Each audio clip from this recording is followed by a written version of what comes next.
welcome to the Long Defeat Blog podcast. Again, not quite the Long Defeat Blog podcast, because there's only the two of us, and we're talking about Doctor Who again, this time episode 8 of Series 8, Mummy on the Orient Express. It's just the two of us here today, the two Long Defeat Doctor Who fans, myself, Nathan, and Owen. How are you doing, Owen? Hi, yeah, I'm good. Aaron's review of the episode is, I predict, yes. How interesting. Interesting. I don't know. As we said last week, it's perfectly fine to dislike Doctor Who, and Aaron has got good. If you are morally inferior, you can dislike Doctor Who. Quite.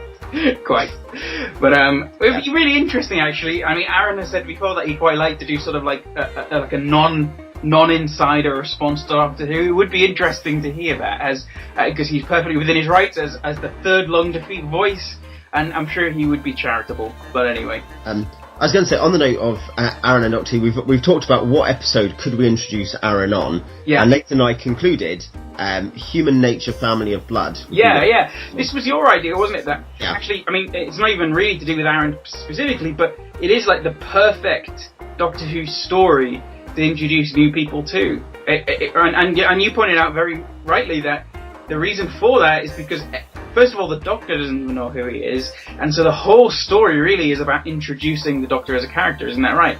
Yeah. And I think when it compares to other episodes people suggest, so Blink is an obvious one. Blink's the best episode ever, people say. I'm not sure it is, though it is good. And they say, oh, well, because it introduces the Doctor as an outsider. But it actually assumes a lot of inside knowledge. Whereas I think Human Nature is I just think far more interesting as well, in terms of the psychology behind it. So yeah, if you have an Aaron in your life, then if this has caused problems for you at home, for the Long Defeat Blog. Yeah, and we recommend Human Nature, Family of Blood. Yeah, it's very good for the non-Doctor Who fans. Alright, okay, so this week we're going to be talking about Mummy on the Orient Express. Already said that it's episode 8, we're now 2/3, 3/4, whatever, into Series 8, and already I'm feeling those pangs of sadness as we fast approach episode 12. It's always a sad thing to think that Series 9 is a long way away, but Owen, what broad impressions of Mummy on the Orient Express?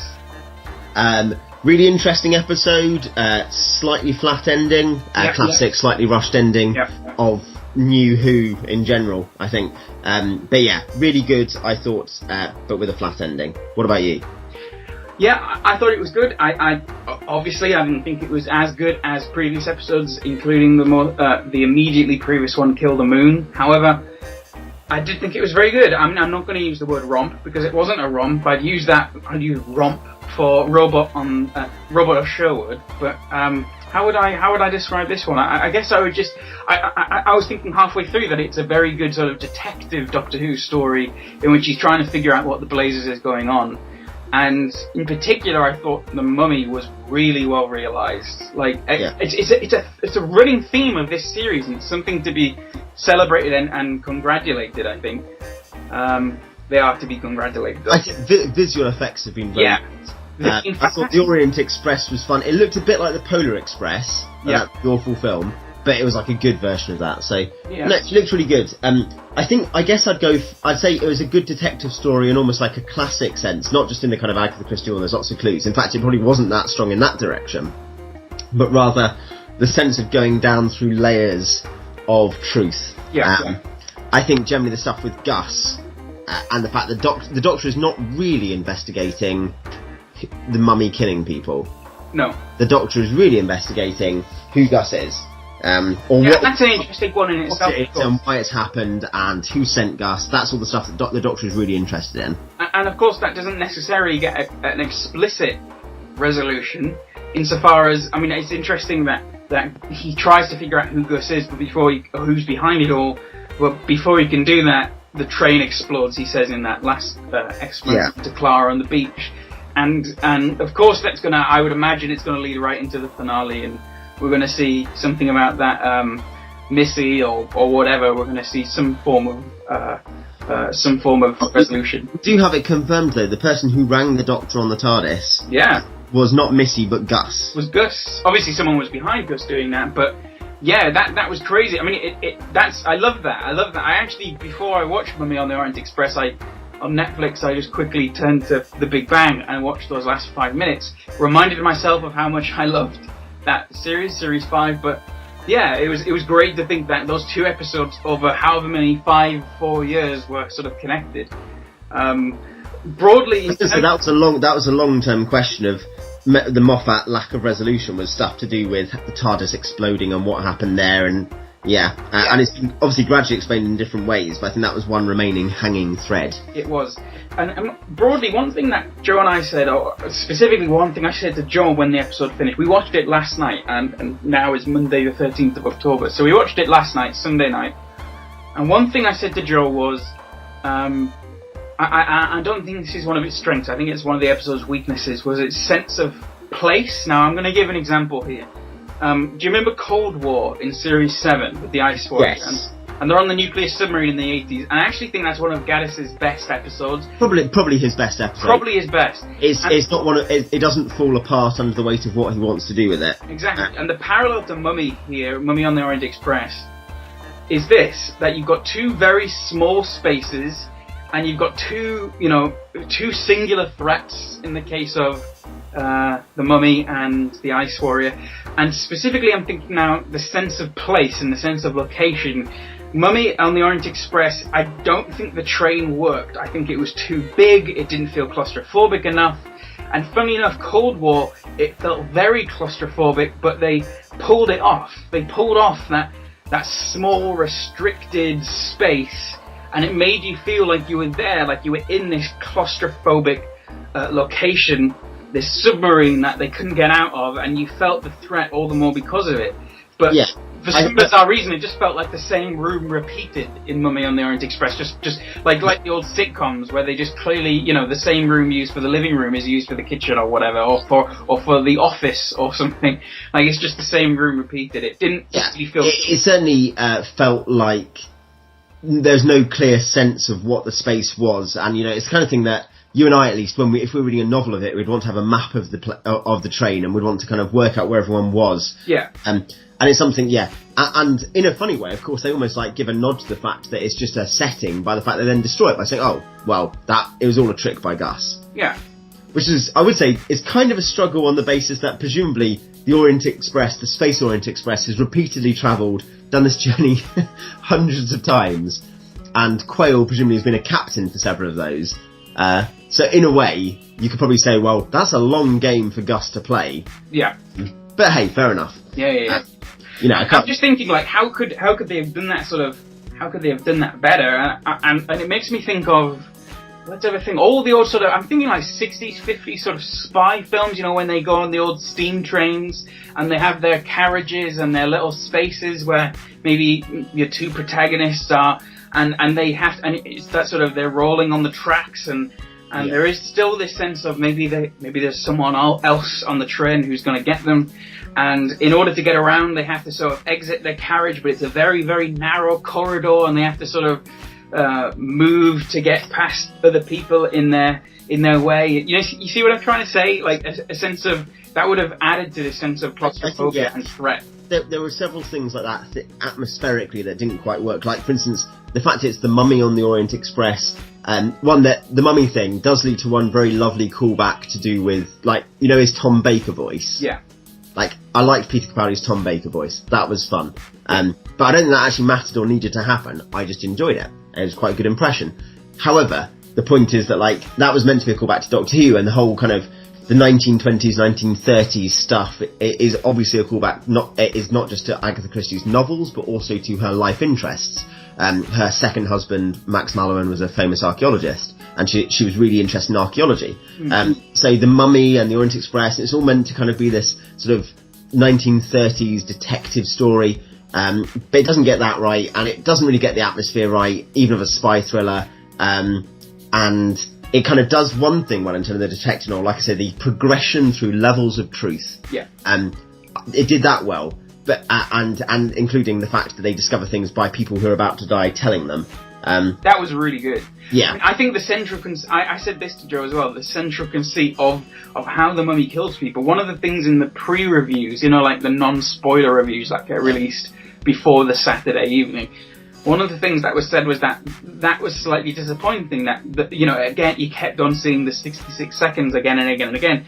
And when I watched it, I thought, what were they thinking? Like, that was really good. Like, that was... There was a problem with The Mummy. It was not that there was this timer, and that's, you know... Well, there was one or two instances when that 66 seconds counter started, and you didn't know where the mummy was coming from, you didn't know who it was targeting, you didn't know what was going to happen. That was... Oh, no, I didn't... Great. Clever. I think, and certainly the resolution in terms of... not the actual resolution, but the resolution in terms of the Doctor taking the anguish...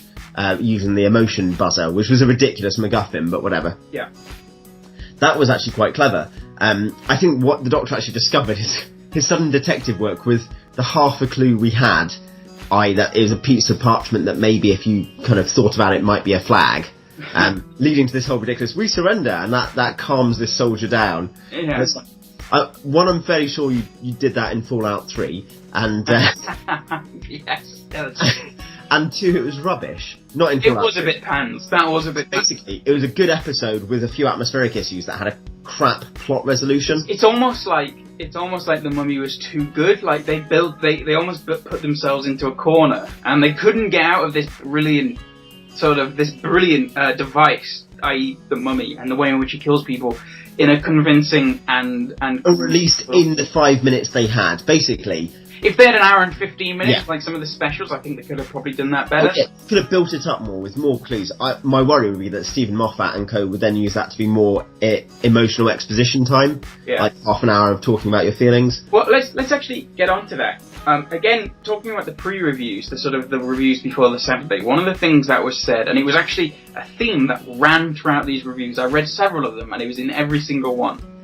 It was that following the dramatic last 5 to 8 minutes of Kill the Moon, in which Clara and the Doctor have a Barney, in Mummy on the Orient Express, it isn't properly covered. I completely disagree. I don't know what you think about this, but I actually think that the way in which the emotional showdown, as it were, between the Doctor and Clara was well honoured in this episode. I thought personally it was believable that Clara would spend several weeks hating him.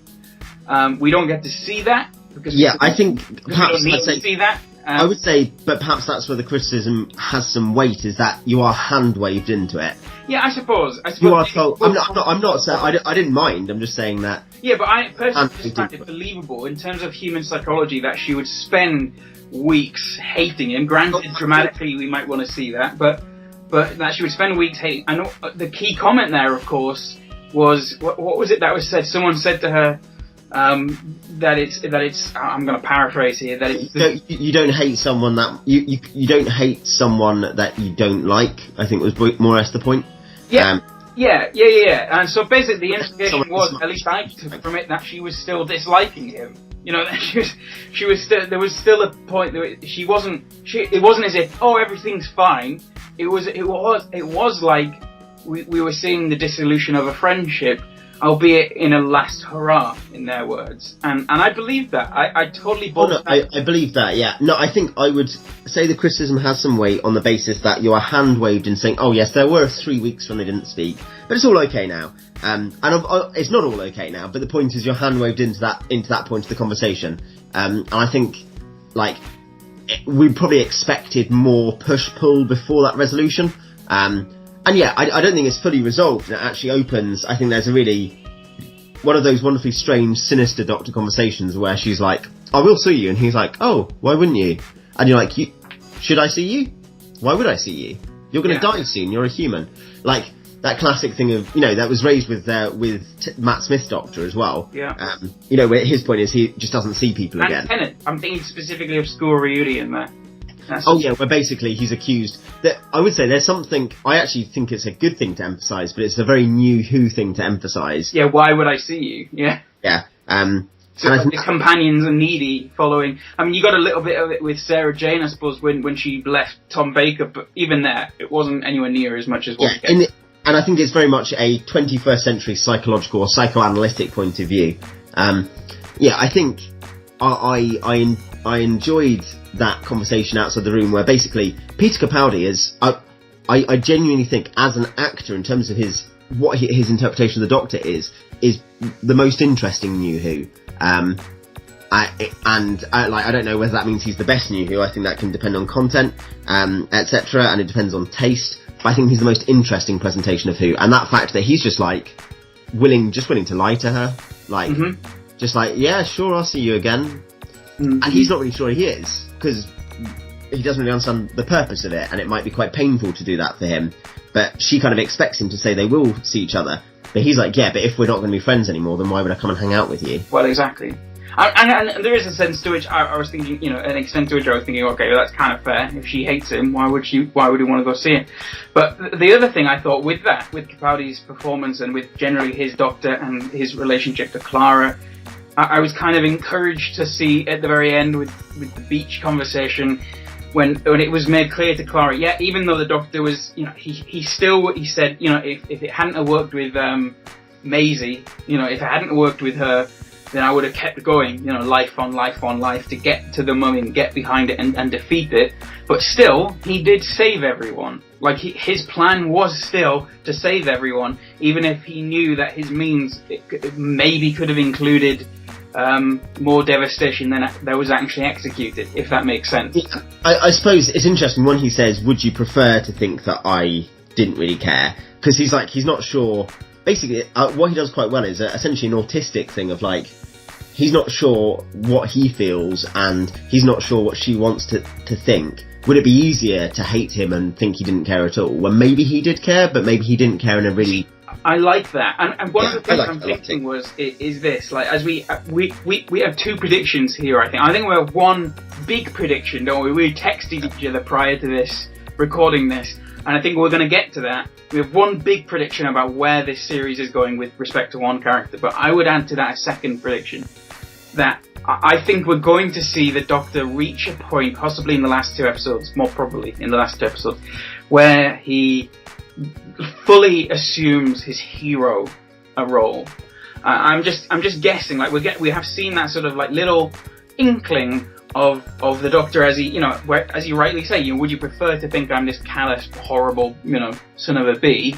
Would you prefer to think like that? Because actually, I do try and save everyone, and I think in the last two episodes we're going to see that come through fully, and we're going to see that, the 12th Doctor theme played majestically, and I think we're going to see him assume his, I am detached, I maybe don't care, but you know what, I still am the Doctor, and I still save human beings. I think we're going to see that fully manifest, and possibly in relationship to our biggest prediction, maybe in the process of saving Clara.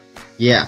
I guess I'd say on the first point, on the first prediction, I can see that. I would equally almost be unsurprised by a massive heel turn. Like, I not the Doctor properly going bad, but you can almost imagine like a Valiard sort of thing. Yeah, just something mental happening. Basically, I think that we're in a situation where all bets are off. Yeah, I think so. I mean, there are other fan theories, by the way, that Danny is the Doctor. Have you heard that? Sorry? There have been other fan theories that Danny is the Doctor, and that Capaldi's. I mean, this is mental. Just so Sorry. Yeah. This is. I'm not saying this is like. I'm not endorsing this, right? But there is a theory that Danny is the Doctor, or at least maybe a future version, or a chameleon-arched version, and Capaldi's version, because of his detachedness, because of his callousness, because of his blah blah blah, is either a sort of like a sidestep version, a Valiard version, as Orthodox Who mythology might have suggested, for the 12th. I think. Well, he's the 13th, but he's also the first. The last first, yeah. But also possibly even the Master, also Chameleon Archer, I think he's the, or whatever, right? That's why you keep getting these cryptic comments from Danny that he's had a really bad day. He's got a history, he's got something behind him that's bigger than he's letting on. Again, mental, right? But some people have suggested that Danny could be that. I don't think it's going to be that. I don't think it's going to be the Doctor, on the basis that you then have to explain presence in the future as well. Yeah. But then, hey, I suppose, could be Missy, Master, whatever. Yeah. I mean, there's a sort of horribly compelling darkness to that theory. Yeah, it's very Moffat, isn't it? It's very... it's very happy. It's very like... Because basically, where do you think this horribly dark streak has come in that's far darker than Matt Smith? and Matt Smith had his dark element. The darkness is Peter Capaldi, this sort of sociopath doctor who doesn't really understand people's feelings, kind of cares about humanity as an abstract entity. Yeah. But this is with respect. I mean, I agree with you. It could go either way. I think more likely, of course, it's going to go the hero route. I think he's going to, again, to the 12th Doctor, he's going to have this moment where he has to step up to do something. He steps up to become this messianic sort of figure where he's like, actually, no, I am detached, I am callous, but I tell you what, I am a saviour, and this is what happens. And I rewatched Deep Breath again for the 3rd time, sure, why not? And when I watched Deep Breath again, I picked up, when he's wrestling with the half-face, when he's in the air in the skin balloon, Grim, right, and he's wrestling with him, and he says, again I'm paraphrasing, but he's wrestling with him, and he references the humans down there, and he says, and basically he says, I've spent a long time defending them, and I have a heart for them, and I want to save them. But so I think we're going to maybe see an echo of that at the end of the series, as we heard at the beginning. But yeah, I think our big prediction, let's say this, is that, and I'd say basically, turn off now if you don't want to hear something that could never leave your head. Yeah, and trust me, I think we're right here. I really think we're right. Basically, Clara's going to die. Yes, Clara is going to die. As we said before, addicts die. Clara's an addict, and addicts die. That's the big spoiler, and that's what we think is going to happen. We do think that's going to happen. What you should know is that between, in the pause that you just listened to, that wasn't actually like a really carefully edited dramatic pause. That was several hours ago, a man arriving at Nathan's house, a mystical man, a bearded man. A well-loved man. A man who, you could say, has been known to perform magic, or miracles, one way or the other. We're talking, of course, about Gandalf. Of course. He sets off big fireworks like dragons and such and so forth. And really charming anecdotes and sermon illustrations about dove joints and stools. Because it's a well-loved person from my church that we're referencing. And those who know us will know who we're talking about. So but we're now back, and basically, Nathan and I independently concluded that Clara's going to die, and I'd give that a fairly high percentage chance. She needn't stay dead. No. This is Stephen Moffat Doctor Who. Everybody lives. There could be some solution, but there's a pattern of behaviour where, unless you want to go down a line of thought, unless you have Danny being the Master or the Doctor or the Valiard or whatever kind of crazy theory you want to go for, Clara has a good situation in her life with her boyfriend, and what she is doing is rejecting that and preferring a destructive pattern of behaviour with a destructive person. Yeah. And that's something where explicitly addressed in Mummy on the Orient Express. That's addiction. Yeah. It's understood to be addiction, and so that's what Clara has chosen. It's explicitly, if I'm not mistaken, it's explicitly referred to as addiction. And the doctor says, let me know how that goes. The doctor about it, yeah. Yeah, she asks the doctor, what's it like giving it up? And he says, well, I don't know. Let me know how it goes. And that's the thing. I mean, I thought it was really well played. In fact, it was subtle. And so a lot of people, I bet, won't have even thought twice about it, perhaps. But she talks to Danny, and we know what conversation they had. And then she comes down the stairs of the TARDIS, as it were, and describes a completely different conversation to the Doctor. Now, the reason why I'm saying that's subtle and powerful is because if it is framed in the context of addiction, then that's actually tragic. It's literally tragic what's going on. Oh yeah, and we get to see the sort of the dramatic irony involved of what Danny apparently knows and what she's actually doing. Yeah, it's interesting because part of it is the answering of, and there's a point earlier in the episode where they're talking on the phone and Clara's in bed and Danny says, you can't break up with him, he's not your boyfriend, because that's the imagery she's using. And of course you could be like, oh, is this just another weird Doctor Who romance plot? Is this going to be another love interest? Because, I'm not criticising previous love interests, but I know some fans are pretty sick of it. Yeah. But actually what's happening is that it's being framed as, okay, so I can't quit him, but that's a telling phrase, that's a Brokeback Mountain phrase, of course. And it's actually, there's an image of addiction rather than of romance. Yeah, it's devastating, and actually, I'm not quite sure how far I'd justify this or how far I'd go with this, but one of the things I was thinking as I was watching that scene was, it's a bit like domestic abuse, almost, like she I don't know, like Stockholm syndrome or something, like where she's clearly hurt by this man, and we saw that in the last episode. She clearly hates this man. She describes it as much in this episode just gone. She loves him so much that she hates him for betraying her, I think is the point. Yeah, indeed. And then she has this conversation with Danny. She's all ready to go, and she gets to the point, and this what she would regard as abusive man, whether he is or not, that's another conversation, but what she would perceive to be as an abusive man, she stays with him because, as you said, Owen, she can't give him up. And there's something, I don't know, and it almost felt a little bit manipulative, like, not when the doctor says, let me know how it goes. And there was something that smacked a bit of domestic abuse there, and I'm not using that as a criticism, I'm just using it as a description that the scene felt uncomfortable, and I think it was meant to feel uncomfortable, because it felt like the beginning of a story arc, and I think that's kind of what we're pointing out, that it's the beginning of a story that we think will probably, not definitely, but probably will culminate in the death of Clara, because she goes too far. She allows her addiction to go too far, and the doctor brings her to a place where she will eventually, and brings her to a threat that she can't escape, and the addiction will see her die, because addicts die and addicts lie, and we've seen her lie, and we're awaiting the second, or the first, you know what I mean?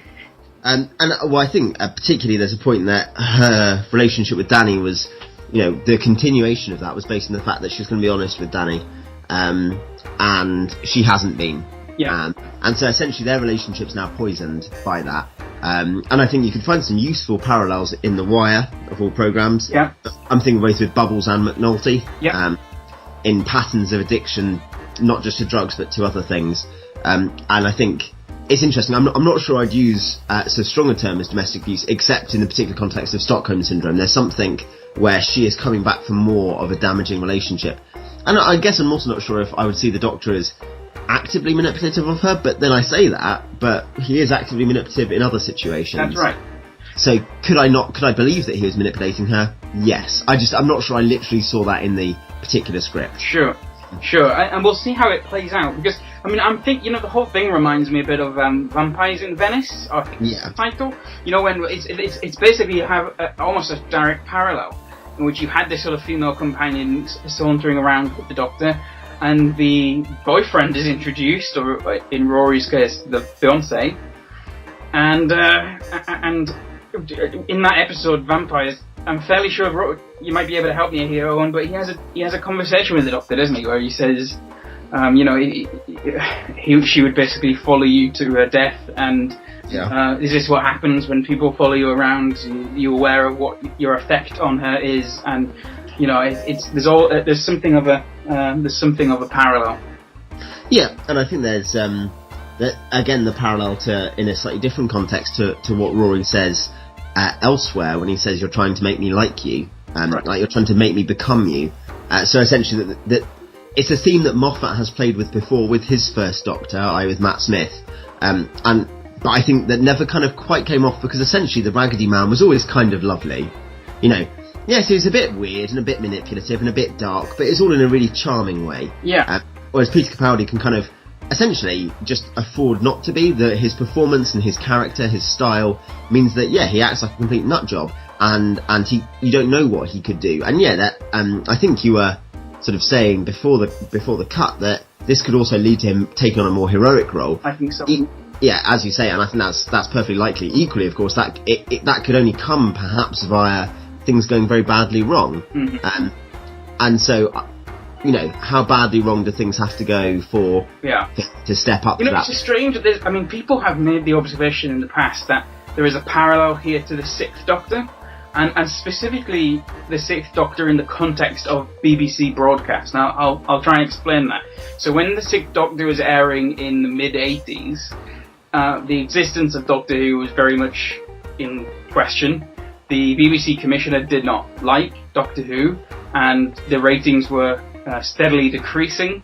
At one point, Doctor Who was postponed, and they even created an awful song I can't remember what the title was. It was something like "Say." It had, it was like Band-Aid for Doctor Who. It's actually go on YouTube. It's there. Find it. Cry a little bit inside.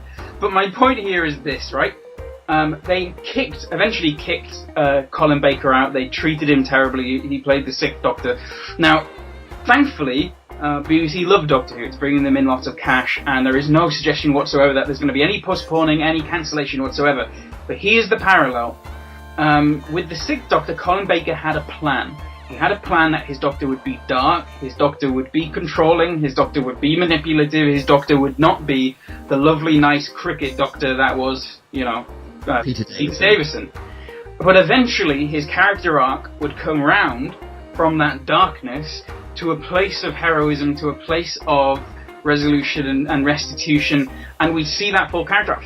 Funny enough, Colin Baker wanted to reflect this in his clothing. He did not want to wear this sort of clown outfit. He wanted to wear the leather jacket. When he said that, when he watched Christopher Eccleston in the 2005 revival, he was shocked because that's exactly what he would have wanted to have worn to reflect what I've just described. So I'm saying that there's a parallel, not in the fact that Doctor Who is being cancelled, God forbid, but in the fact that we might well see a return of a Colin Baker storyline that was unfortunately never to be. Yeah, and it was something, as a storyline, as a character, it was partly brought up in Sylvester McCoy, the Seventh Doctor, the final of the old run. So to be fair, and that came up with Matt Smith too, but it's something they've been playing with for a while and drawing out via Matt Smith. And now, especially given he's actually going to be hopefully crashing back into Gallifrey next season. I hope so. And we said this, it was our prediction, wasn't it, from the 50th anniversary, that Gallifrey would become more prominent. We haven't seen that yet, but I really hope that by the end of this series, we begin to see themes of that being brought back in. Maybe that's where his restitution will happen. He begins to see that he needs to focus more on his his proper modus operandi, which is finding Gallifrey. Yeah. So, I guess to draw it together, what are we expecting then from the final 4 episodes, is it, of the season? Yeah, you got Flatline, you've got one about a forest. I can't remember what the... What about a forest? What about a forest leak? I can't remember what the next one is called. And then you've got... I can't even remember what the next one... I'm rubbish at this. If you've got Wikipedia up in front of you, listeners, just get that up instead, right now. Just there you go, click onto Wikipedia. It's an interactive age. But the last one is called... I can't even remember what the last one's called. Owen, can you remember? No. Okay. We're professional Doctor Who reviewers, come on! I'll tell you what, I'm going to find it right now. Just talk about something, Owen, right? Okay, yeah, well, my predictions for the remainder of the season, a deterioration of the relationship with Danny, something that's going to come up in the next couple of episodes where it's exposed that Clara's lied. Yeah, I'd agree, I think that's actually going to happen. I think, the drum beats have started, so we're on a multi-episode mini-arc, and I think we'll find out who Misty, Missy is, or Misty, or whatever. I know Misty's from Pokemon. Missy, it's Misty. Yeah, Misty. And we'll find out what's going on there, whether she's the master or, because, hey, maybe they're all being transported to Gallifrey. Well, yeah, some people are saying it's the Rani. There's increasing rumours that it's the Rani. Okay, I've got these titles up in front of us. We've got Flatline next week, which no one knows very much about at all. There've hardly been any hints. I mean, the last 4 episodes are steeped in mystery. No. Next episode is obviously about 2D people. Yeah, it's about some suggestion that it's about an alien trying to steal the third dimension or some. That sounds. I don't know. But this is it. It's steeped in mystery. We just don't know. The next episode is called the In the Forest of the Night. Now, here's a little interesting factoid. If you haven't already watched it, listeners, go onto YouTube and search for Fox's song. It's like the music video for Fox's cover of Queen in the last episode, Mummy on the Orient Express. I don't know who Foxes is, by the way. I had to ask my wife. I have no idea. I'm out of the loop, but apparently she's a singer.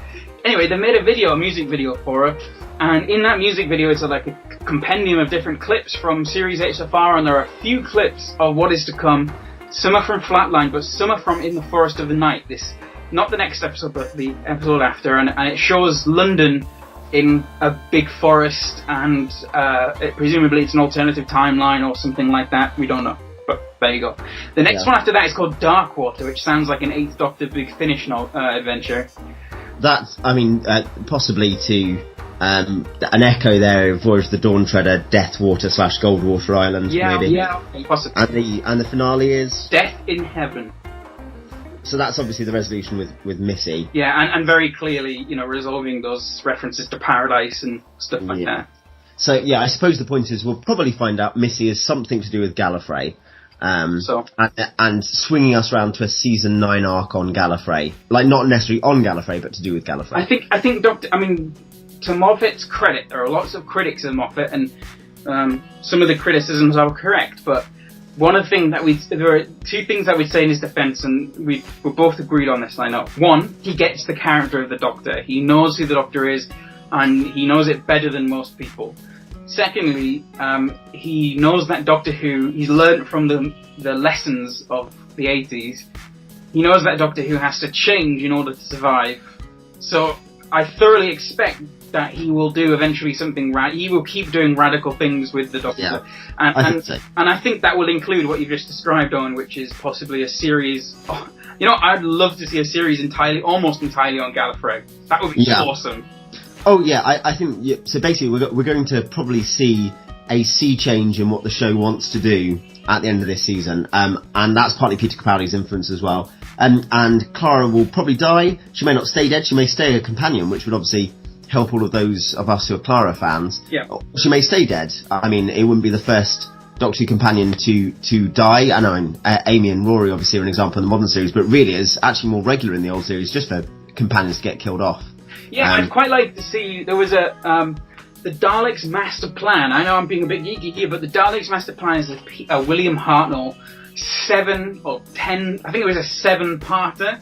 No, it was like a 12-parter. It's a 12-parter, flip. Okay, yeah, there was a lot of episodes, and I tried to watch as many as possible, but of course a lot of them are missing, and a lot of them are just survivor clips. But my point there is that in that story there was a companion who they'd picked up in the Greek adventure that they'd had. I forgot what the name of that. The Mythmakers, I think that's called, where they go to ancient Greece, and they picked up a companion, and I can't remember her name now, but she dies horrifically. Like, she gets sucked out into space. Yeah, she sacrifices herself at an airlock or something. Yeah, and it's on YouTube. You can go find it on YouTube. The clip survives, and it's I would love to see a death that's actually brave. Like Moffat has said, he can't bear to see people die. Oh well, I'd like to see him be brave and actually do it properly. It would be horrifying, and it would actually maybe shape. It would be sufficient to shake the 12th Doctor up. Who knows? Yeah, but yeah, we will, I guess, leave it there. Yeah. But I think we're probably planning to do podcasts for the next couple at least until Nathan has finished his PhD and so he can put the time into writing. Yeah. But yeah. Good. What would be your kind of final impressions on Mummy on the Orient Express? Yeah, it's good. It's good. You good, like? Yeah. Yeah. What would you? I mean, Joe and I are sort of rating the series as we go. It's not a big 6 out of 10. You go 6 out of 10, really?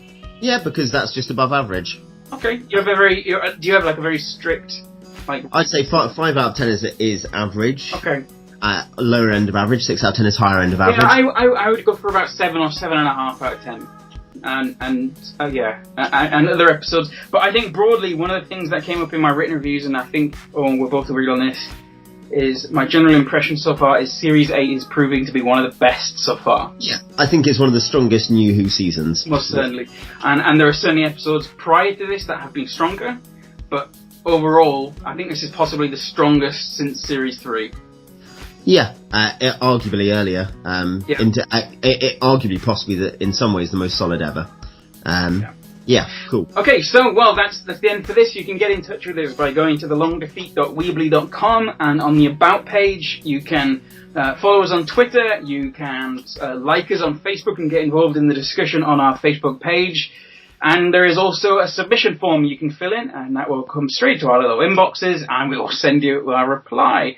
But please do have a look at those things. It's great to have you involved in the conversation and get you involved in our friendship, which is what this blog is all about, our friendship made public. So, until then, it's goodbye from him. It's goodbye from me. Bye now. Bye. See you later. Bye.